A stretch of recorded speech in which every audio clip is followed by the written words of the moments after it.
States and a brief statement from Mahmoud's wife. Attorneys will be taking questions at the end. So we'll be starting with our first speaker, Ramzi Qasim. He is the co-director and founding director of CLEAR, Creating Law Enforcement Accountability and Responsibility. He's a professor of law at the City University of New York and part of Mahmoud's legal team. Welcome, Ramzi. Thank you. Good afternoon, everyone. As we try to make clear in court today, what happened to Mahmoud Khalil is nothing short of extraordinary and shocking and outrageous. It should outrage anybody who believes that speech should be free in the United States of America. Mr. Khalil is a lawful permanent resident.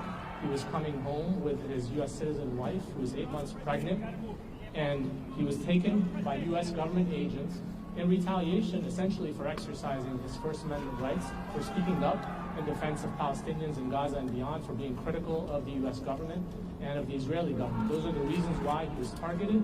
Those are the reasons why he was detained. And that's the reason why the government also moved him to Louisiana in further retaliation for the fact that on the night of his arrest at home, he filed a habeas corpus petition in this court, which he also had a constitutional right to do.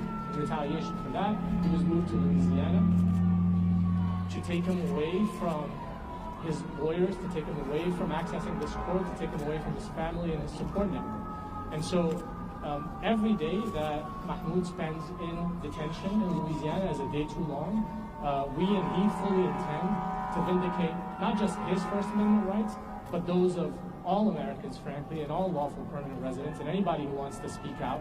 It simply cannot be the case that you can be disappeared at night off the streets of New York City simply because the current U.S. government, the current administration of the White House dislikes what you have to say.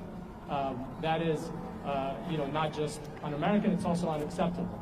And so Mr. Khalil and we will fight as hard as we need to in court to bring him home to New York City as soon as possible, and that's one of the motions that is now pending before this court. It is a motion to bring him back home and to free him so that he can fight this removal case. Ramzi, why did you not take the judge's invitation to argue the merits? So we won't be answering questions right now, but can you just tell us just how unprecedented something like this is? Can you just talk about that? Look, this. Okay, just that question. Okay, so I'll just say this and I'll step back. It is absolutely unprecedented. The grounds that are being cited by the government for purportedly claiming to revoke his green card and putting him in removal proceedings. This is a person who is a lawful permanent resident. This is a U.S. person. Those grounds are vague. They are rarely used, and essentially they are a form of punishment and retaliation for the exercise of free speech. We think it won't fly in federal court. We think it won't fly in immigration court, and it certainly should not fly in the court of public opinion. Why not raise that today? The judge gave you the option. All right, thank you, Ramzi. Next, I'd like to introduce Bahid Azmi, the legal director of the Center of Constitutional Rights, also a member of Mahmoud's legal team. Bahir Azmi, B-A-H-E-R A-Z-M-Y, from the Center for Constitutional Rights. Mr. Khalil's detention has nothing to do with security. It is only about repression. United States government has taken the position that it can arrest, detain, and seek to deport a lawful permanent resident exclusively because of his peaceful, constitutionally protected activism. In this case, activism in support of Palestinian human rights and an end to the genocide in Gaza. The government takes the position that because the Secretary of State finds his dissent unacceptable or contrary to U.S. foreign policy, he can be deported. As Ramzi suggested, it's largely unprecedented, save for ugly historical precedents, including the Red Scare and McCarthyism. That's what we're talking about. We're also talking about a period of repression that the Center for Constitutional Rights knows well, following 9/11, when we were in the courts trying to get people out of secret detention. One thing that's different now is the legal infrastructure is so much stronger, and everyone out here on the streets knows that we cannot hide in the face of this amount of repression.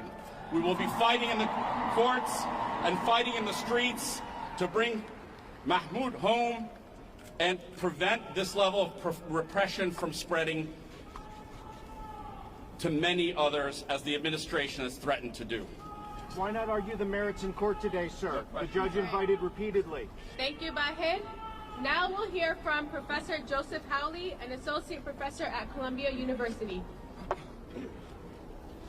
Good morning. My name is Joseph Howley, H-O-W-L-E-Y, and I'm an associate professor of classics at Columbia University. The last time I spoke at a press conference was April 18th.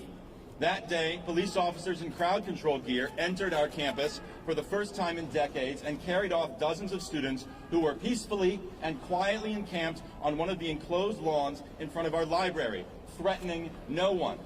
As I watched this unfold in horror, I was asked to speak at an emergency press conference alongside Mahmoud, who had just been asked to negotiate on behalf of the encampment.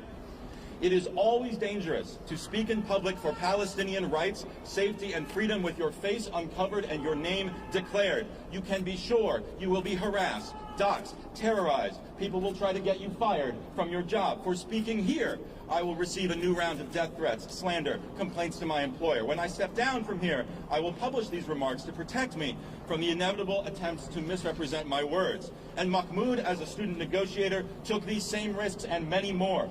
Mahmoud is a man of decency, honor, and kindness. He has distinguished himself in his work as an advocate and negotiator, as someone committed to peaceful resolution of difficult situations. He is a consummate diplomat in his disposition and his character. What the Trump government is doing to Mahmoud is obscene. It is unreasonable, intolerable, unconstitutional. So why do they think they can get away with it? The Trump administration is betting that Americans will happily look the other way as one more Palestinian is victimized here on American soil. They are betting that when you hear Mahmoud's name or the word Palestinian, the parts of you that make you a thinking and rational and caring person will switch off, and you will believe the worst about him, and you will turn a blind eye to these grave violations of his rights. And after what I've seen over the last year and a half, I'm not sure they're wrong. Anti-Palestinian groups have spent all year casually leveling the most dangerous accusations on the flimsiest grounds, and members of our own community have repeated them. Don't like seeing a kafia? Call them a terrorist and call the cops. Don't like their views? Call them anti-Semitic and get them expelled. Don't like that your Jewish colleague has the chutzpah to say free Palestine? Report him for Jew hatred to a university task force. Don't like seeing a broad and diverse movement of courageous young people standing together against the ethnic cleansing of Gaza? Call your friends in the government and send the feds to their door. As an educator, it disgusts me that anyone who wants to be taken seriously in association with a university would deal so ignorantly with language and truth. But more than that, I am ashamed as a Jewish person that this kind of slander has found currency in some parts of my own community in service of the racist and anti-Semitic Trump agenda. Trump's claim that this atrocity combats anti-Semitism is insulting. We will not take lectures on anti-Semitism from segregationists and neo-Nazis. We will not allow a white supremacist president and his party to claim the mantle of Jewish safety as they shred the Constitution and spin outlandish legal theories to justify the suppression of dissent and the brutalization of those who oppose war and apartheid. One of the most insidious forms of prejudice toward Jews is the trope of dual allegiance, which suggests that we Jews, because of our ethnicity or religion, have secret political commitments at odds with the communities we live in, that we are not to be trusted, that you should always believe the worst about us. When Donald Trump sneers at globalists, this is what he means. And when I see people unquestioningly trafficking in the wildest assertions about Mahmoud just because he is Palestinian, I hear the exact same kind of prejudice that drove generations of my own family from their homes in Europe. Anyone who spread the lies about Mahmoud that resulted in his detention should be ashamed. And if you find yourself believing whatever someone tells you about Mahmoud just because he is Palestinian or because he spoke up against a murderous war that you somehow still support, I can only implore you to scrutinize your own soul. Why are we here? because we want our friend back. But we are also here because what happens to Mahmoud could happen to any of us. If they can strip the green card from a lawful permanent resident, they can do whatever they want to a citizen. If you're waiting for permission to think of this as a crisis, here it is. What has been done to Mahmoud goes far beyond whether or not you agree with the cause of Palestinian liberation. Where exactly are we in the poem that begins, "When they came for the communists, I did not speak out"? Well, they've already come for the asylum seekers. They've come for the migrant families. Now they've come for Mahmoud Khalil. It's not a very long poem. So how far down the list do you think you are? I've been proud to stand as a Jew beside Mahmoud Khalil and call for a free and just and peaceful Israel-Palestine. It is my honor now to stand before you and call on what remains of the United States government to do the right thing and free Mahmoud Khalil. Thank you.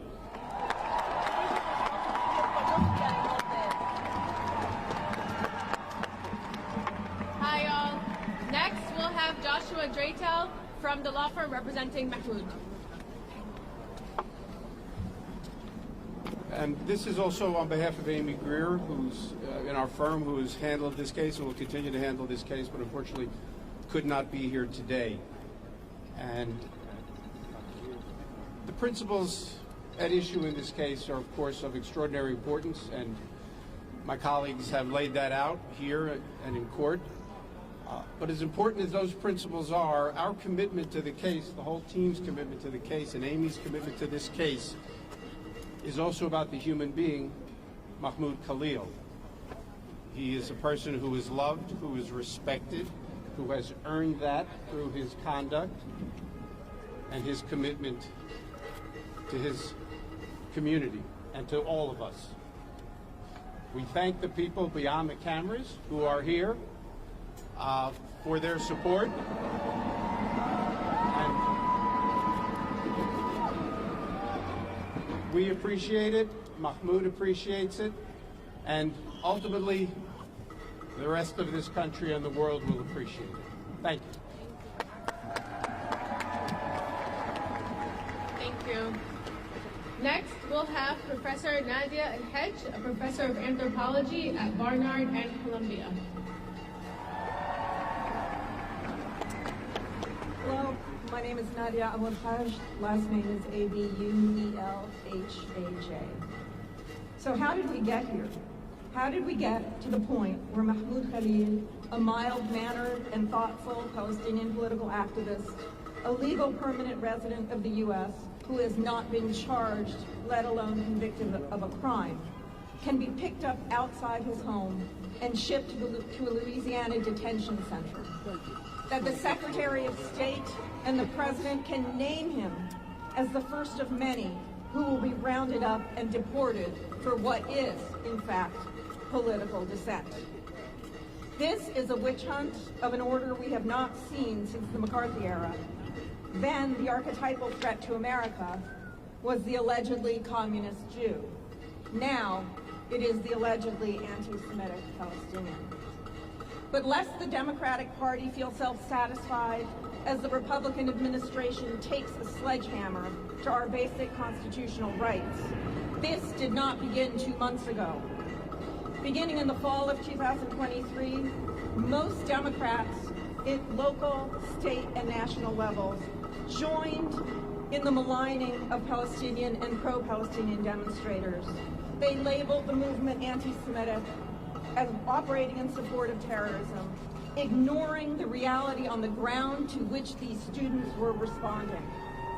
The urgency that you saw, the rage even, of student demonstrators last year was driven by a commitment to the urgency of the situation, the need to stop the genocide in Gaza. The Democrats, however, crawled into bed with MAGA Republicans quite clearly in congressional hearings that began in the fall of 2023, when university presidents began to be hauled before the committee, as if the hearings were actually about anti-Semitism. The party of Charlottesville, the party of Nazi salutes and support for Germany's neo-Nazi party, the AfD, is not concerned with anti-Semitism. And no Democrat that has aligned with them can be taken seriously on that front.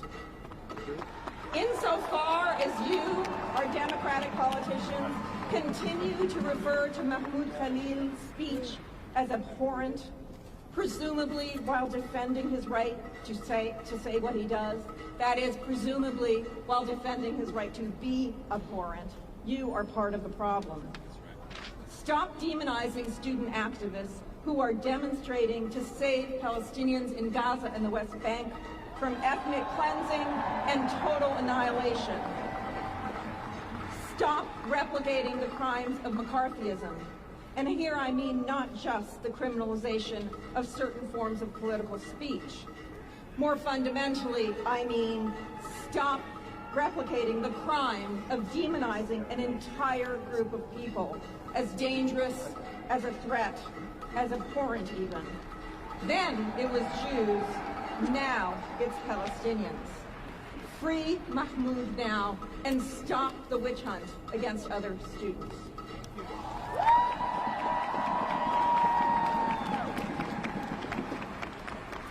Thank you, Professor. Next, I'd like to bring up Shaza Aboushi Dalal, one of the staff attorneys at CLEAR, who will be reading a statement by Mahmoud's wife.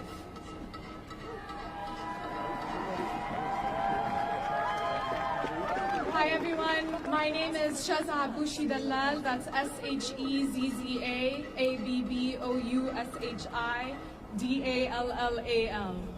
Dallal. I am a staff attorney with the CLEAR Project and one of Mahmoud Khalil's attorneys, and I will be reading a statement on behalf of Mahmoud Khalil's wife, who does not wish to be named. My husband was kidnapped from our home, and it's shameful that the United States government continues to hold him because he stood for the rights and lives of his people. I demand his immediate release and return to our family. His disappearance has devastated our lives. Every day without him is filled with uncertainty, not just for me, but for our entire family and community. Our loved ones are struggling with the pain and fear of his sudden absence.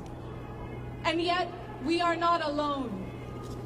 So many who know and love Mahmoud have come together, refusing to stay silent. Their support is a testament to his character and to the deep injustice of what is being done to him. Thank you.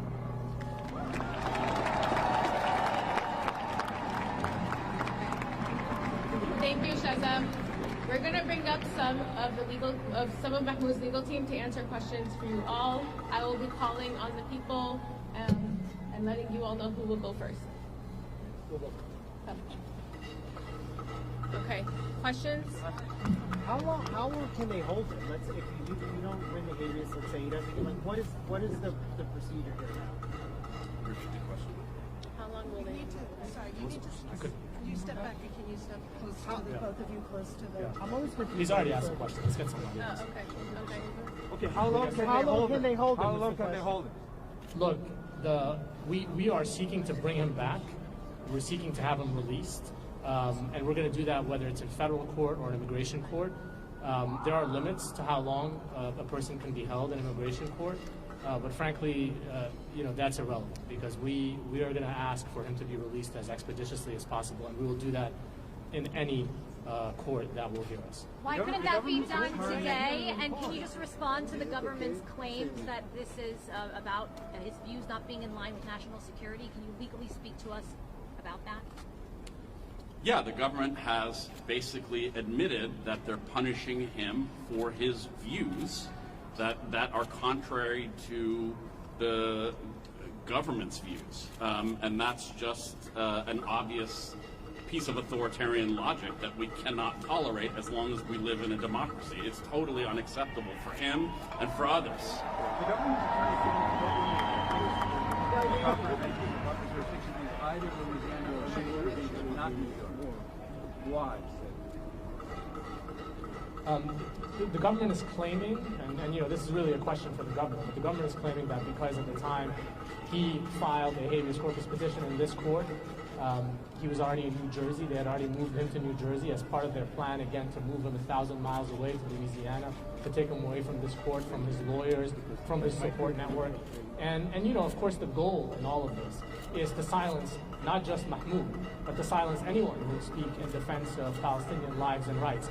And clearly, as you can see by the thousands of people who have come out, not just today, but this past week, that is backfired. People are not silenced. People are not bowed in any way, shape, or form. And this idea that the movement in support of Palestinian lives is somehow driven and supported mainly by foreigners and non-citizens and individuals who are marginalized is clearly false. It is an American movement, and of course there are non-citizens and green card holders as well. But it is mainstream, as you can see from the diverse crowd that has come out, not just here today, but campuses nationwide for the past year. The government says they have flyers. Do you think it could be planted? Yesterday, the White House Press Secretary made an allegation against your client that he organized protests where Hamas propaganda was distributed. Can you guys address that? The government's position is that Mahmoud has views that are similar to Hamas, namely that Mahmoud believes in Palestinian human rights and the end to an ongoing genocide. And it is for that reason, as the White House and the Department of Homeland Security have said, that he has been arrested, detained, and potentially removed. So it's their disagreement with his viewpoint, not any remotely scintilla of security threat that's driving this. Again, it's about repression. It's not about security. I would add that, you know, whatever flyers the White House spokesperson may have been talking about, that has certainly not been the government's position in court. So I think that's an important thing to keep in mind, that the White House spokesperson says a lot of things that are unsubstantiated, not just on this case. I would pay attention to what they actually, you know, put forward in court. Can you speak to what Mahmoud is doing, how he has been in court, or been in Louisiana? I mean, as you can imagine, these are very difficult circumstances. Mahmoud and his wife, I mean, the last thing they expected was for something like this to happen. They had every reason to expect stability. He's a lawful permanent resident. She's a U.S. citizen. They're about to welcome their firstborn child next month. That's what they were thinking about, not, you know, this scenario where he's abducted, coming home at night, and you know, rendered to a location 1,000 miles away by the U.S. government on account of his speech. In light of that, you know, Mahmoud, of course, is a fighter. He's been a prominent advocate for Palestinian rights. He's equally unbowed. He's in good spirits considering these circumstances, and he looks forward to being back here at home in New York. What are the immediate next steps?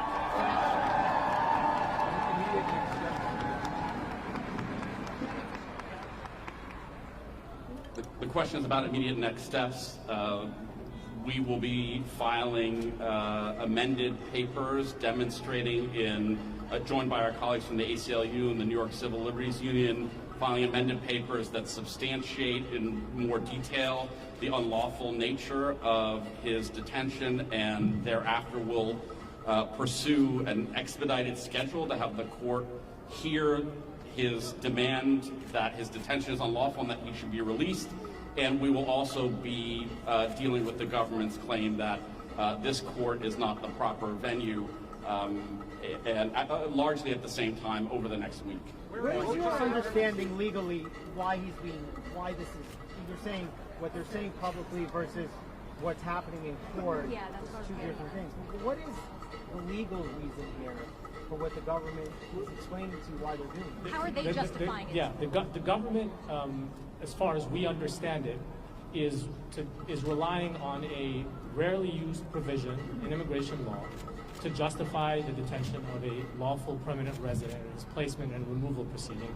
It is a provision that basically says that if the Secretary of State determines that a non-citizen's presence or activity in this country poses a serious risk of adverse foreign policy consequences potentially, that person can be processed for removal. Now, of course, that provision is not only rarely used, it is certainly not intended by Congress to be used to silence dissent.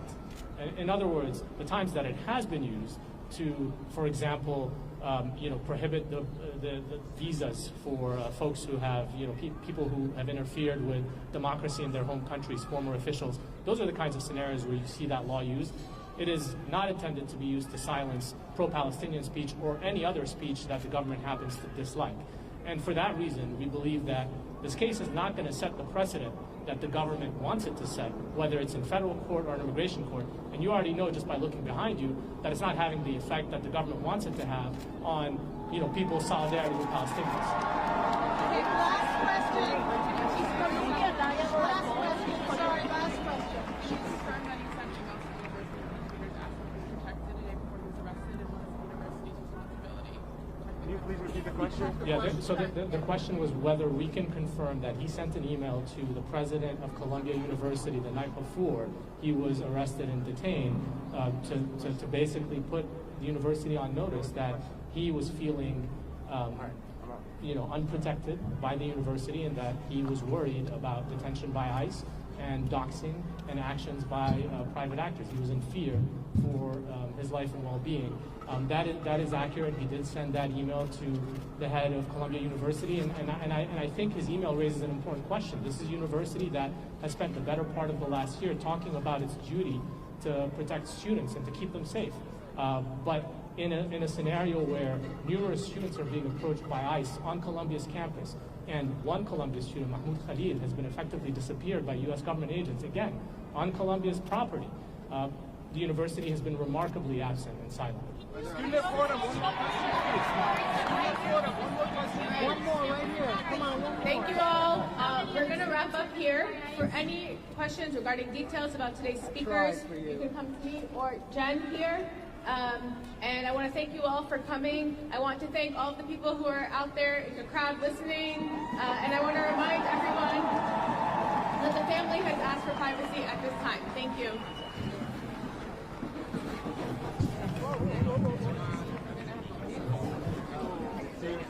I'm so sorry that my use. I've never done this.